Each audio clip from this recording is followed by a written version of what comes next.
Welcome to the Business Women Australia podcast show, the podcast that brings together industry leaders to discuss the latest trends, insights and strategies. So sit back and relax, let's get inspired by the amazing women who are shaping the future of professional women in Australia. Don't forget to like and subscribe. Hello and welcome to this episode of the Business Women Australia podcast show.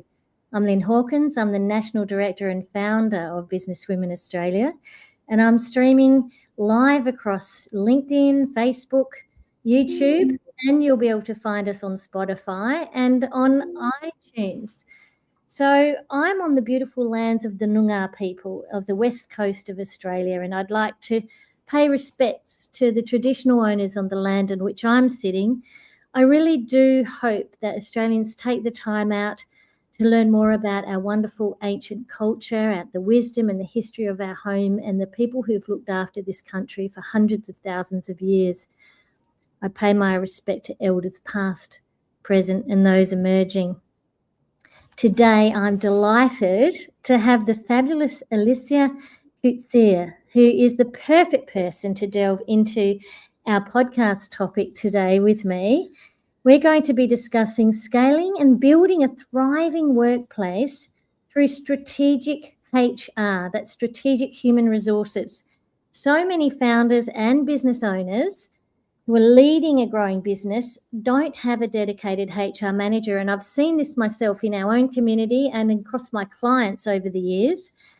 So many of them are actually navigating this really complex world, and it's getting more complex all the time around that HR compliance and around building a culture that's aligned with you as a founder, as a business owner, or as a new business owner who's bought an existing business. But it doesn't have to be something you do on your own. And this is what really made it an interesting topic for me, is getting Elisia into the show. She's the founder and director of Strategic HR Australia, and she's agreed to join us today to unpack how business owners and managers can develop and improve their businesses with practical, people-focused strategies that support sustainable growth, but doing it in a way that might be a little bit different than they know how to do, by using a fractional HR manager. And we'll discuss what that means. But welcome to the show, Elisia. Thank you. Hi, Lyn. How are you? I'm really well, and I'm just excited to be having you on the show. And just in chatting to you earlier on before we got into the live studio, just hearing about all the things that you're doing in your world, you really are extraordinary. You have over 26 years experience across human resources and industrial relations. You've supported organisations across Australia to build compliant, high-performing and values-driven workplaces. And I think that's something we really connected on when we first met each other, was this very values-based approach to building beautiful workplaces and that are high-performing. You've got a very thriving consultancy, Strategic HR. Great to see you at this cusp of your own business growth. And you're providing tailored fractional HR support, offering everything from the compliance frameworks and performance management systems right through to developing the leaders and helping with the team cultural program, the developing of an organisation's culture. And you're drawing on years of experience, but you hold an MBA. You've got postgrad qualifications in human resources management and industrial sociology. You're a qualified mediator and executive coach. You've got extensive experience in workplace investigations and complex people matters. And you've just told me that you've, in your spare time, God knows how you've done it, but you've just finished, what was it? A Cert 4 in... Cert 3 and 4 investigations, yes. Investigations. Oh my gosh, you are a powerhouse. I'm blown away by what you can achieve in your life. But before we dive into really understanding how you work with businesses as a fractional strategic HR resource, I'd really love to hear about your career and what inspired you to get into this kind of work. Thanks, Lyn, for such a nice intro. My career started when I went to uni. I started with a psychology degree, and quickly learned that perhaps that very close one-on-one situation wasn't quite for me. And I thought I could have more impact in more of a group setting. That's why I changed from psychology to industrial psychology, be more business orientated. Um, and also early in my career, even when I arrived here in Australia, that was back in 2007 in Karratha, my onboarding experience was, to say the least, horrific. I, I landed here from South Africa. I was picked up from the airport in Karratha, then taken to the office, and left outside for 2 hours while they had some meeting before taking me to my accommodation, which was in a sea ripple camp in Karratha. Was the only female between 600 men. And the next morning, nobody came to take me to work, so I had to find a way to call and say, "Is someone going to pick me up, please?" Then I got there. They never said that I had to wear steel-cap boots, a yellow shirt, and jeans. So I wore office wear, like corporate wear. First thing one of the guys said when he entered the building was, "Are you going to a wedding?" I'm like, "No, I'm starting here today." Oh. I was asked to see the MD, but he's busy in a meeting, so I had to stand outside his office for another hour before someone helped me. Oh my God, Nobody knew I was arriving. Nobody knew what to do with me. So I suppose in that respect, I think a lot of things, people take a lot of things for granted. What they think they know and what they do sometimes isn't the same. So I'm really passionate about helping businesses have that initial experience of onboarding a new staff member and attracting a new staff member is a good one. It's such a classic story, and I'm sure that a lot of our listeners will be really, really relating to that too, in terms of, that first day. I mean, you're so nervous as it is, let alone turning up in the wrong clothes, not knowing where to go or how to even get to work. I mean, that's just like, welcome to Australia. Elisia, you've just survived the first thing, which is kind of like, it's a bit in our culture of, "I shall be right, mate." We just cannot run our businesses and our organizations like this. We're so lucky to have people like you that look at that experience and go, how can we make this actually a better process and as part of our procedures and a part of welcoming and onboarding people so that they can actually thrive from day one and feel like they haven't made a wrong decision by joining us. I love it. And you've obviously had all this experience. Tell me about how your view of great people leadership has evolved over time. I mean, you've obviously coming with a psychology depth of understanding from all that study, because you have to do a lot of study to do your psych, don't you? And that would have been a great foundation to get into the sort of work that you do. Yes. So in HR, in the early days, we were taught HR is, we are like the police. It's all about compliance and structures and, so that's how I think most people in HR, I'm talking about 20 years ago, that was the view, and you were always seen as that in organizations. Don't go near HR because that's just means trouble. But over time, I've learned that it really is a fine balance between structure and humanity. There's people and there's process. There's people and there's the business. And unless there's a balance between the two, it just doesn't quite work.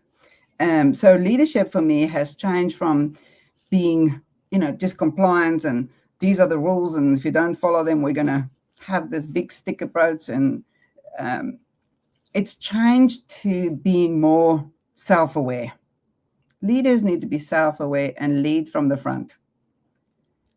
not just hit people over the head from the front, but actually leading by example, talking the talk, walking the walk. Yeah, I've seen that too with this movement away from the way we manage, from command and control, and to trying to have more co-creation and more involvement at all levels of an organisation, even in ideas and decision making. And I can see how you saying that, I have never really reflected on the HR team and how their role is evolving and shaping this kind of evolution inside organisations. I can remember when I worked at Telstra, it used to be Telecom when I worked there, and we were all so scared of the HR team. If you got called into the HR manager's office, you actually thought that you'd be walking out with a little box and a payout of your leave. You've done something wrong, But interesting how times have changed. And look, this time of the year is really, when we first discussed doing an episode like this, I think we thought we might have been doing it a bit earlier in the year, but, people got back to work. It's, I've noticed everyone's in big catch-up mode. I don't know if it's this year of a horse, but the fire horse, but everyone is just go, go, go. And this is a real time when the holidays seem like they were in a distant past. We might be getting on top of things and thinking about HR and our people strategy is a really good time, right? Yes. I suppose the beginning of the year is always a little bit of a reset. People has had some form of holiday or some break, at least, stepping away from the office, stepping away from the day-to-day grind at work. So the beginning of the years always seems to be people has got renewed energy to take on some of those things that everyone was just so tired by the end of the previous year. Because by October, all these, I would say, culture initiatives kind of slows down because people are tired and there's things that just need to be done before the holiday. So that all comes to a bit of a halt. But at the beginning of the year, there's this space, everyone's taken a little bit of a breath. We've got a little bit more energy to now go, okay, what can we do this year? At least plan out a little bit of those things that we know we saw last year may not have quite worked as well, or can we put some more clarity around things or a bit more structure? But one thing at a time. We can't do all of it at the same time. So pick a couple of things and then decide what are the things that we are going to focus on for the next few months. Yeah, I think it was coming up in our virtual meetings with a lot of the managers that we've got nationally in our community, sort of thinking about, looking at the roles and how the roles changing. Are the people that we have in our teams in the right roles? Are they getting the support that they need? What else is it around our people and culture strategy should we be really thinking about? It's also, it isn't just about the compliance. Yes, there's a big thing around compliance because our industrial relations in Australia is extremely complex. And we are daily faced with new legislation being put forward and implemented. And we know for a fact that this year there will be more in the beginning of next year that will have an impact on contracts and conditions and all those things.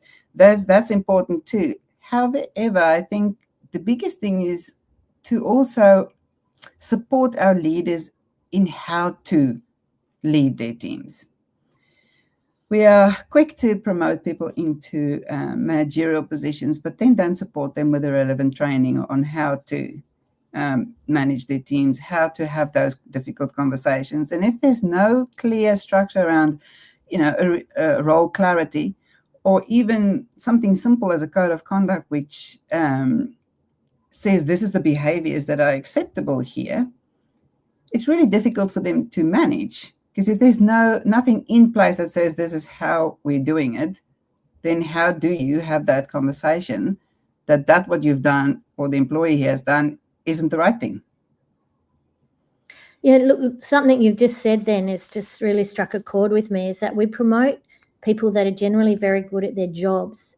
and I see this across professional services, in engineering, in mining services, across every sector.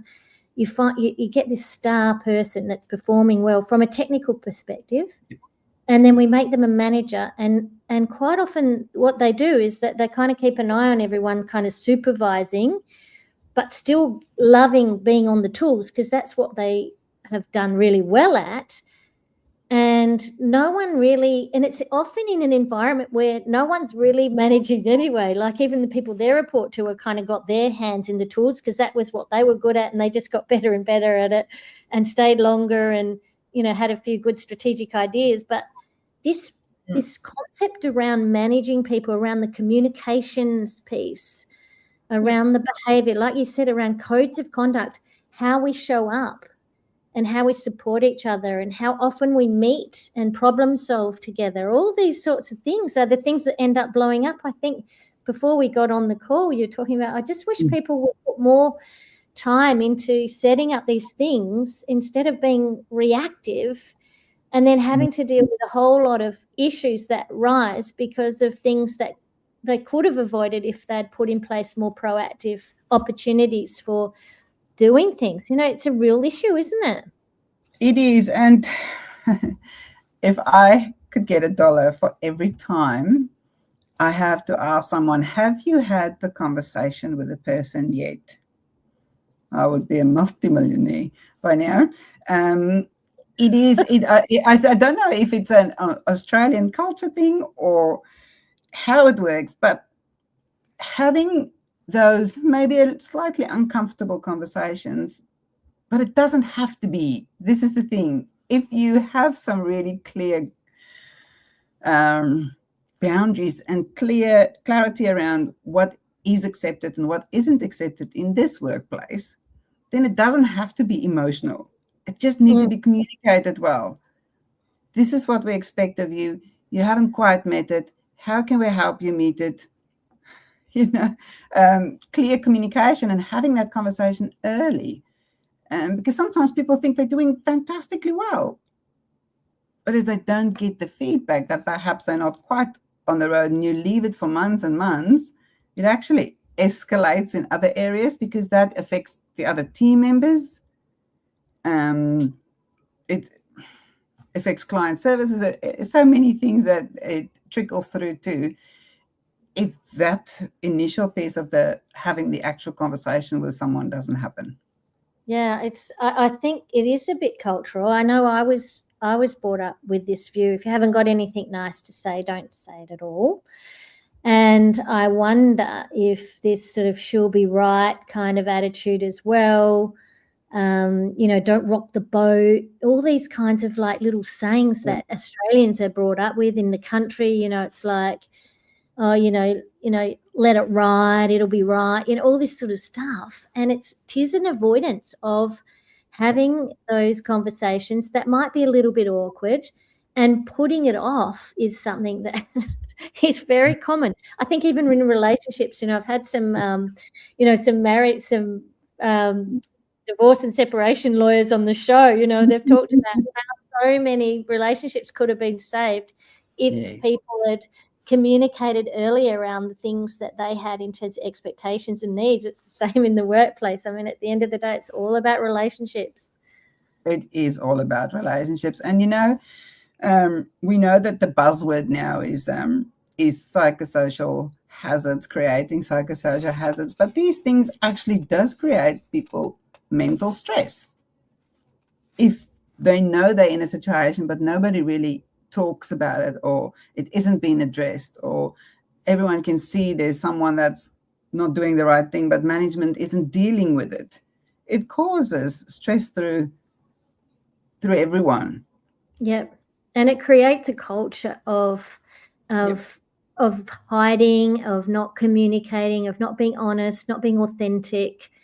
And you know, if it isn't healthy. It's definitely not healthy, and it is something that can be shaped. And with people like you that are so experienced at helping leaders navigate, you know, what are the couple of things we can put in place that are going to make a big difference? You know, we know we know that our organisations can't be perfect, but having someone like Elisia come and work with us, unpack it, look at, well, where are the couple of things that we can start to make a difference and start to create some little shifts in our organisations that bring about the cultural change over time, where people do start to have these kinds of awkward conversations in a place where we're being supportive, where we're not looking to be that, the stick and the tyrant, but actually looking at, hey, look, we're investing in you. We want to work with you, and we want to work together on making this organisation more effective and you to be able to thrive here. So, what are the most common HR and compliance blind spots you see? I mean, you work with enterprises sort of in the 5 mil revenue plus that are employing lots of people, really getting to that point where they've got more than a handful of close team. They're starting to get to the point where there are a few issues, HR kind of challenges coming through, but they don't really need to invest in a full-time HR manager. Yep. So what are the things that you're seeing are common blind spots? Well, common blind spots I have noticed and seen over the years is that the business grows faster in terms of numbers, but the structure that supports it doesn't grow at the same rate. So, for example, maybe it's a husband and wife team. They themselves, the husband might be a carpenter. They start in a carpentry business. Then they get busy because they're doing really good work. So they engage a few more carpenters, and suddenly there's 10 of them. It's a family-like environment. Therefore, most things are informally discussed, not really formally documented. So that worked when there was 3 or 4 people. When you get to 10 plus, that really doesn't serve the business anymore. So that informal structure does need a bit more support. So what I see is contracts that are either outdated or no longer compliant, or when they started the business, they didn't have money to get the proper contract, so they just borrowed someone else's. And the other day I saw, actually last week, I saw a contract that someone has taken a full-time contract and somehow massaged it to be a casual contract, but it's not, which is all over just non-compliant. They just don't quite understand what the obligations are in terms of pay rates. What are the correct award? What is the correct classifications under that award? Which rates apply when? We all know that there's 121 awards. They're all kind of similar, but they're all also different in how they are applied. So people get lost a little bit when the structure becomes a little bit bigger as they grow. Also, I find that then business owners find themselves in a space where they deal more with the people and the people problems. And then that becomes a frustration point, because what they really want to do is run their business, and now they've got all these people things that they need to deal with. Yeah, I see that a lot. And I see that with a lot of that, particularly that scaling business. They're scaling from being their little family business or the mum and dad business, and now they're scaling. And I'll talk to these guys and women who are like running these businesses going, all I deal with all the time are staff issues. And I might be an architect or an interior designer or whatever, and I'm dealing with people issues all day. Like, this is crazy. This is not why I went into business. So this is the trigger point then, really, is that if this sounds like you, if you're running an engineer, I know someone I was talking to recently, I said to them, have you still got like a couple of trucks? And they said, a couple? Oh my God, we've got so many trucks now, they're in logistics. And I said, but we just, half the time we're dealing with people issues, issues around, all the truck drivers, and then the admin people, and then all the other people that had to service the clients.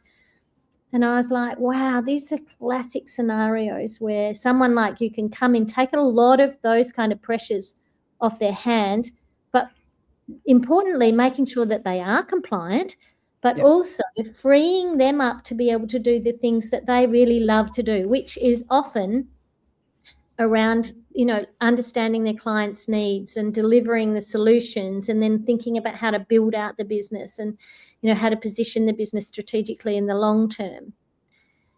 Correct. So I think it is, we definitely take some of that time pressure off, but also putting some practical things in place where trying to move the entire organization from a really informal environment to a bit more of a formal environment doesn't happen overnight.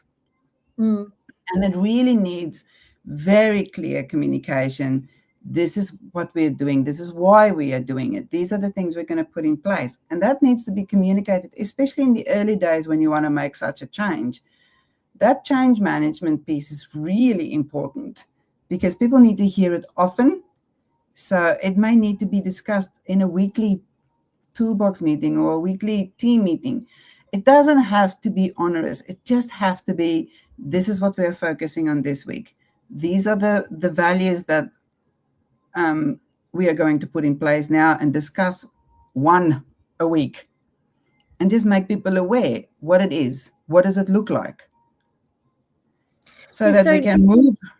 Let's talk about that, because I know a lot of these kind of industries and sectors that are high growth, high thriving, particularly in WA, and I'm sure our Queensland listeners will be relating to this too, is that in these sort of, it's quite often an industrial sector, it's a mining services sector, a lot of it, even our service sectors hang off a lot of the support to the resources, and agribusiness sectors, they're often husband and wife teams, but still kind of male cultures in a lot of ways. So when we start talking about values and aligning our businesses with values, there is sometimes a bit of a pushback on that because they think it's a bit sort of fluffy. But you're saying it actually goes into, it's part of the basis of a structural change. Correct. Because most, I'm going to say 90% of issues are behavioral. Yes. I've got a typical example of a client that's gone through this experience of having a couple and one of the employees they had over the last 3 years has become accustomed to some really not acceptable behaviors.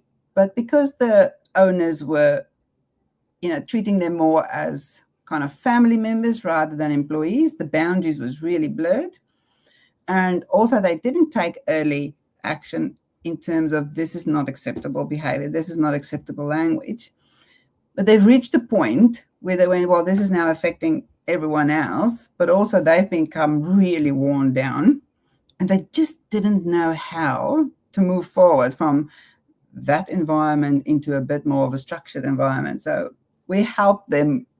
So I even write scripts for my clients on how to have the conversation. Start with some of the things that you want to address, but just stick to the facts. Do not bring in the emotional stuff. Do not blame. This is what you've done in the past. No. Yep. We're just going to clearly say, moving forward, these are the things we would like to see. Yep. And when people go a little bit off the rails, pull them back. We have explained, this is what we would like to see. This behavior is not acceptable. You need to improve. Anyway, so long story short is, in the end, this particular employee that was really hard work for the owners, after we've had a couple of conversations, changing some of the structure and the behaviors, that employee has decided that perhaps that environment was no longer fit for him, and he decided to leave. Yeah, so some people can change with it and some people won't.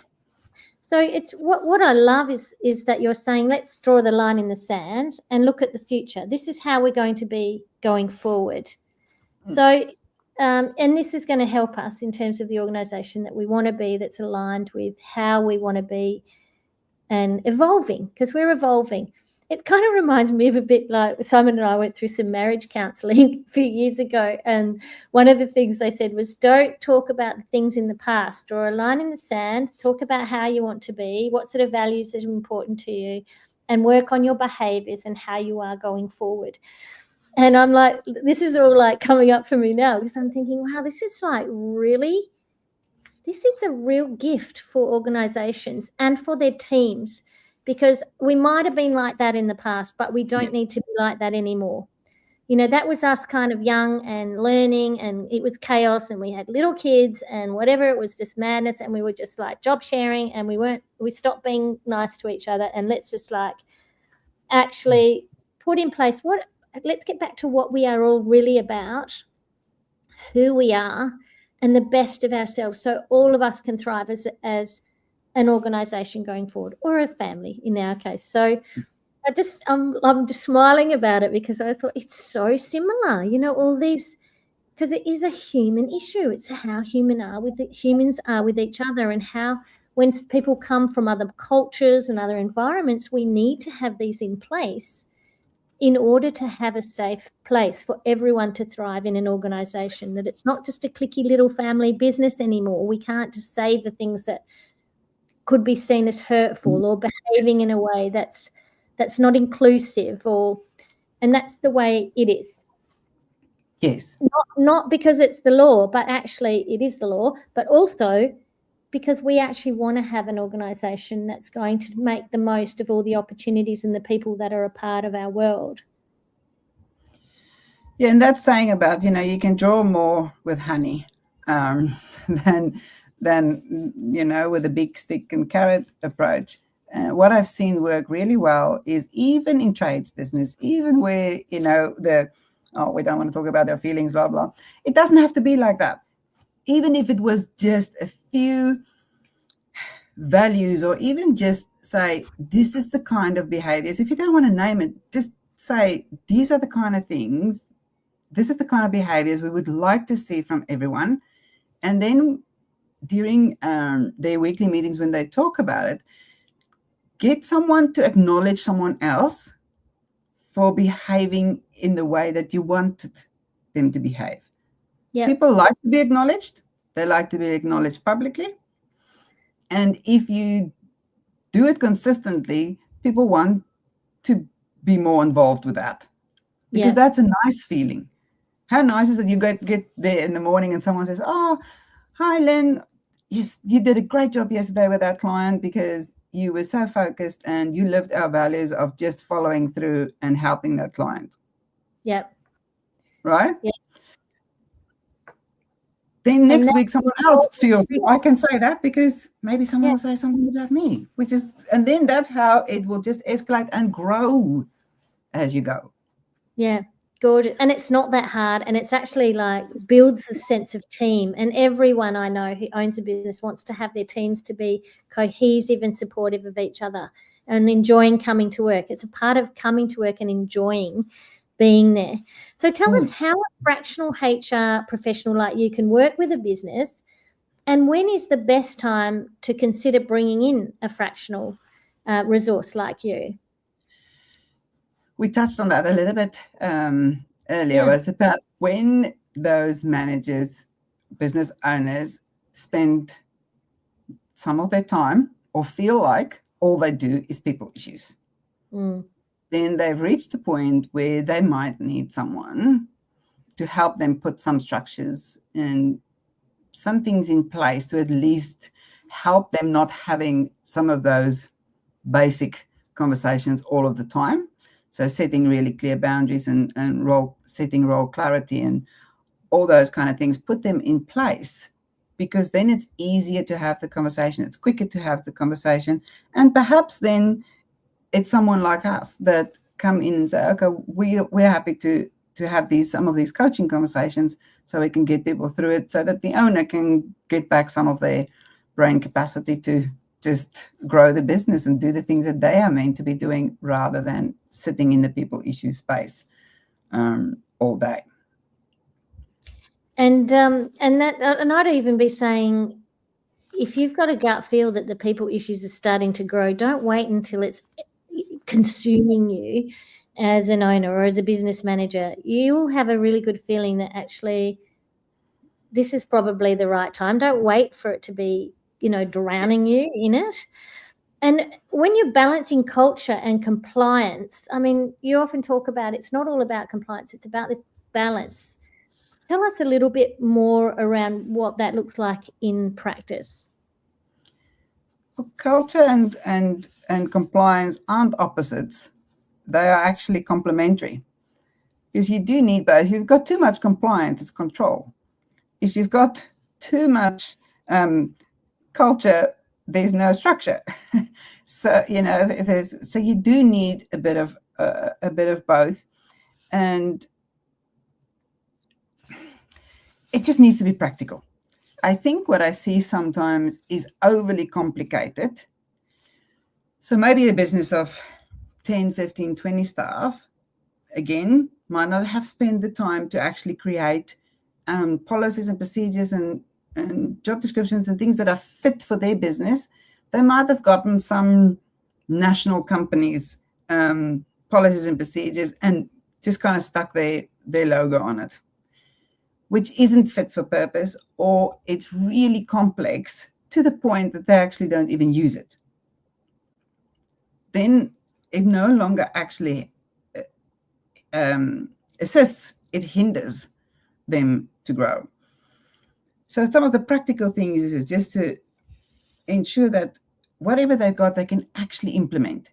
Is it fit for purpose, and is it designed for actual use? So that's one of our company is practical.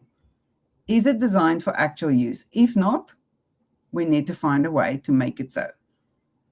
Otherwise, it just gathers dust anyway. In some regards, I imagine that there's most of businesses in that situation probably have either begged, borrowed, or stolen the wrong kind of documents, and they just need to be just shredded and start from scratch, something small and basic, and have someone that's got experience. You're gonna know exactly what's needed and how that can be done fairly quickly. It doesn't need to be a big, expensive process. No, it doesn't. And industries are similar. Professional services are similar. We know that everyone kind of works in a similar way. There will just be those intricacies that is, and that's where I suppose the individualization of those policies and things happen, is just to weave into that your company values, how you would like things to operate. And it might just be slightly different to someone else's, but it still needs to be fit for what you are doing. Yeah, absolutely. I love that. And I love the way you've brought that back to the values that are going to be particular to the leadership team or the owners themselves. Are all going to be slightly different, and that will shape the culture. And you talk about, I know before we got on the call, you were talking about, I just wish people would be more proactive. This being reactive is just really hinders organisations from thriving. So tell me a bit about how, your view, you've shaped your own service provision, strategic HR, on helping businesses to move from being reactive and just dealing with putting out fires and all the things that we've just been touching on, to really thriving. Well, I'll share a story. So we've had a client in the professional services space that was growing quite quickly. Again, as we said earlier, technically very strong in what they did, but the leadership team just hadn't really been supported in how they manage people confidently. So those performance conversations, those conversations around how things are changing was avoided. So their expectations wasn't clear, and things just felt like everything was reactive because there was no clear guidance, clear structure. People, if something happened, they didn't know where to go. They didn't know how to report something, for example. But once we have, something simple, I've seen something like an org chart, just even that where people visually can see what are the reporting lines. Just even that helps sometimes, just to get people just a bit more clarity, a visual of this is where it says, this is where I need to go to find this, or whatever the case may be. Job descriptions, again, is a classic one that most organizations seem to really lack, but that provides really clear structure. Again, what is the purpose of the role? We are gone for the days of creating job descriptions where it's a job list or a task list. We are way past that. Where we're at is, what is the purpose of the role? How does your role help the organization achieve its vision? That's the key thing. And then there should only be maximum 5 key areas that you need to be able to perform in that role successfully. So again, making it simple, making it easy to follow. People are willing to put in the effort when things are clear and a little bit more simple. When things are overly complex, it deters them from moving forward, because they feel really stuck when things are too complex, too much of it. So really, for me, helping thriving businesses is just to help them move slowly from one point to the other. We cannot change everything overnight. We just have to take one thing, design it practically, implement it, measure it. Next thing. And that's how you build the compliance structure really well, like a table with 4 legs, not a wonky leg. And how you also, at the same time, create the culture with it. Because everything you do should then also incorporate those values. When you write a job ad, for example, everyone knows what a bookkeeper does. But who are we recruiting for? Who is the person that's going to match the organization? That's a values thing. That's not this is the task list of what a bookkeeper does. It's how that bookkeeper is going to fit into this organization, this environment, this culture. So it has to be written in a way that attracts that person, not just the task list. Yeah, they're good examples. And really that sort of then comes back to what the qualities are that define leaders who build strong values-driven teams, because the leaders really do shape the culture of an organization, don't they? Yes, absolutely. It's all about how they lead from the front. Are you actually doing what you are expecting others to do? Do you actually use the language everyone else is expected to come to work? It doesn't help you say, this is an environment that's culturally safe and we want people to all be engaged, but then you walk around swearing and making derogatory comments and all the rest of it, then it creates a cognitive dissonance for people. They go, wait a minute, you're expecting this from me, but you're behaving in this way. So what is it? And the human will just go to the most natural, which is, I'll just do what everyone else does. Yeah, that's it. If you're not walking the talk, then everyone will walk the way you're walking. So you might as well not talk shit. Really, at the end of the day, what do you really want here? If you want an organization that's like that, then let's just say this is we have a brutally honest kind of bullish workforce, and come and join us, and it's a survival of the fittest. You might not get that many people who want to join you, but so this does raise a few issues around leaders having to do perhaps some self-work too, around saying, well, if I'm expecting my organization to be evolving, I might need to do some work on myself as well. And I might need to have some trusted people around me to say, hey, guys, if I'm falling back into bad habits, you're safe, come and tell me, because I don't often see it in myself. And, this is where the leadership teams need to have their little purple circle almost around them that have got that permission, because their staff aren't necessarily going to go and say to them, hey, mate, No. Hey, girl, you're not doing what you're asking us to do. You're being just, you're coming into work and being a biatchy and, treating everyone like, second-rate citizens around here, and you're expecting all of us to be respectful of each other. They're not going to come and tell their boss that.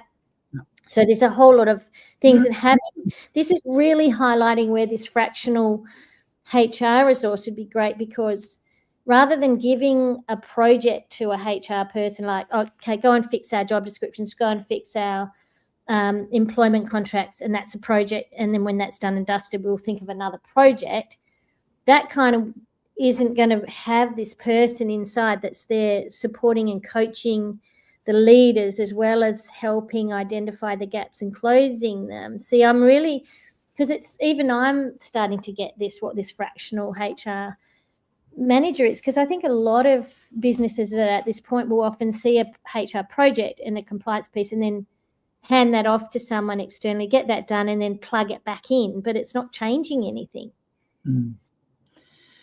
What we see a lot of is even with organizations that may have some HR support in-house, but again, they are dealing with the day-to-day HR. The compliance things, making sure everything is signed and filed, and some of the fires that's going on, they're on the ground dealing with that. We can come in and support them in more of the strategic stuff. How do we have the conversations? How do we have some awareness training for the managers and for the leaders? How do we help them put some things in place that can help with that change management? What are some of the communications that needs to go out? So I actually coach a lot of HR professionals in their teams, because they're just not quite yet at that strategic level, but they need the support, but they don't need it full time. They don't need an HR manager level full time in their business. They just need the business owner, but also the HR internal staff sometimes just need someone else to say, okay, this is what I thinking. How can I do this better? Or how can we approach this? Or whatever the case may be. So lots of conversations are around that, coaching and supporting internal HR as well to achieve what they need to achieve. And sometimes, yes, there is project work, again, working with the HR team, not by ourselves and go and do things and create something and plug it in. No, it's more of a collaborative approach to help them so that they don't have to do that as well, because they just don't have the time. They're time poor. And this does really highlight that strategic shift in thinking about human resources strategy as a key element of what your business really is. Your business isn't just supplying widgets, to the industry. It isn't just that. It's actually a living entity. It's worth something in its own right. I mean, as a business owner or a manager, what is the business strategy long term? Because the health and the functioning and the culture of the business is the product at the end of the day that someone might be wanting to acquire, or you might want to list it. And these are all very important strategic elements that we've really highlighted today.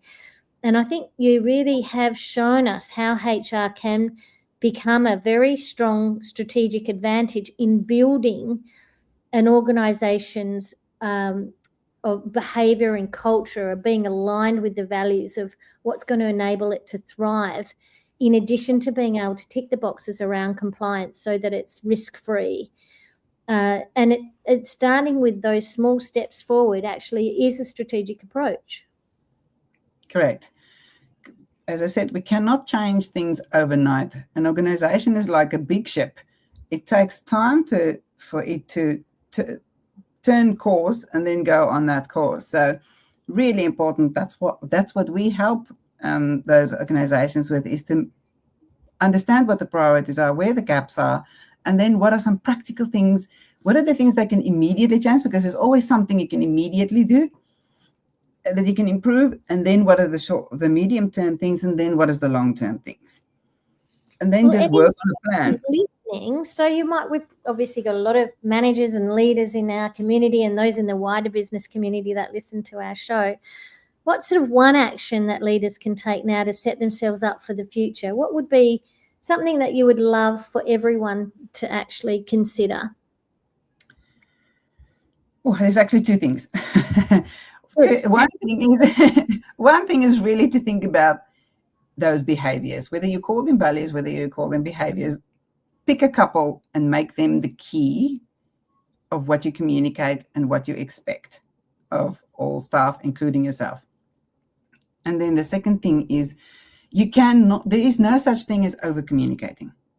You cannot over communicate anything. You could rather communicate it twice than not at all. People learn things differently. Some people read it, some people want to hear it, some people want to read and hear it. So you need to communicate in a way that is so that everyone can listen, or so that everyone can have an opportunity to know what it is that you are trying to communicate. So whether that's putting it on the notice board, whether that's talking at a weekly meeting, whether that's a company-wide communication saying this is coming up, blah, blah. There is no such thing as over-communicating. You cannot. It's not possible. You just have to keep on communicating, even the things that you think people know. There's someone that doesn't know.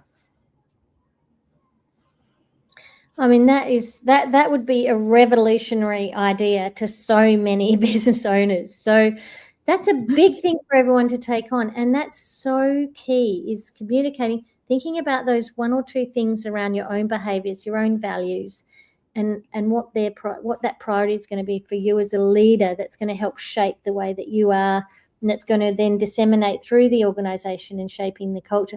But then communicating. And you're saying, you've got your town halls, you've got your emails, you've got your company newsletters, you've got all the different meetings that your own managers need to be sharing with their teams. So it's just extraordinary, the amount of communication that you're suggesting everyone does.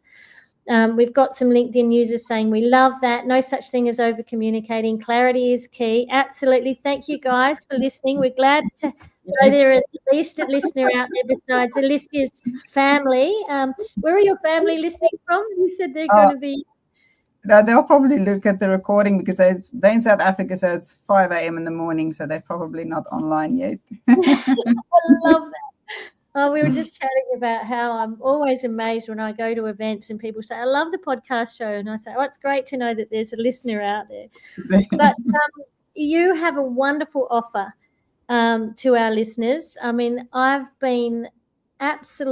loved this deep dive into Strategic HR Australia and how you've really identified a need in the market and partnering with growing business to build their compliance, their high-performing and people-centred workplaces.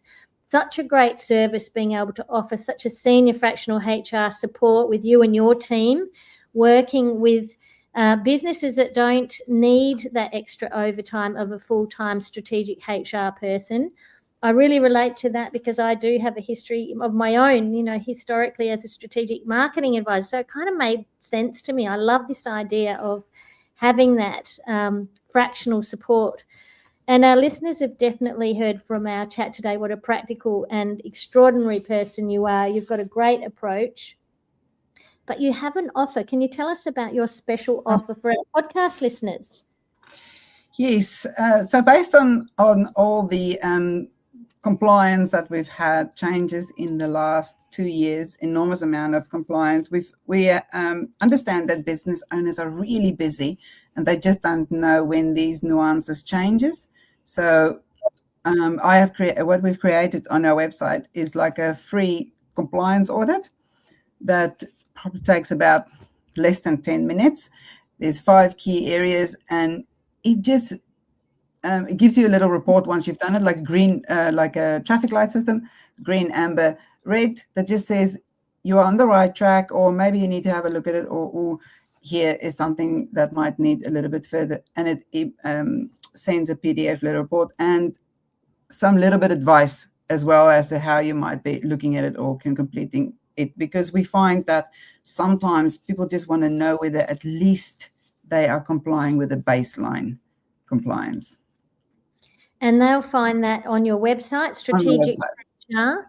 And in our show notes, you'll also see it. If you're not sure, email me or Elisia, or contact us on LinkedIn, and we can point you to that right place where the audit's there. That covers contracts and industrial relations compliance, pay and record keeping, policies and procedures, workplace practices and development, and importantly, culture. And these are this gives you a really great rounded view of the areas of turning HR into strategic, as opposed to just focusing on the compliance as well. So what I love about you, Elisia, is there's no HR jargon in everything you talk. Everything you discuss is very clear and practical and easy to understand. And I think this is such an opportunity for people to really think about taking this free audit. And it's a really good, simple step for businesses wanting to reduce risk, strengthen your foundations, and enjoy your confidence and clarity. Thanks so much for being on the show, Elisia. Thank you so much, Lyn, for having me. I really appreciate it. It didn't hurt too much, did it? That's my first podcast, so it was a bit nerve-wracking, but actually it wasn't that bad. It wasn't that bad. It was so good. I love chatting to you.